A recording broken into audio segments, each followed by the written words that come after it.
Hi everyone, in front of me I've got REALME C11 2021 and let me share with you how to reset camera settings on this device.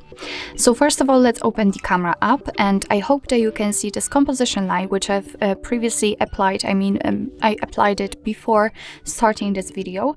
It is because I would like to show you the actual visual evidence that the reset option will work.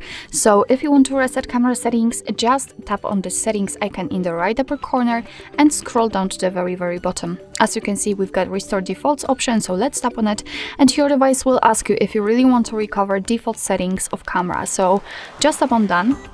And as you can see, we immediately got back to the camera itself, and you cannot see the composition line, so it means that we just successfully reset all camera settings to their defaults.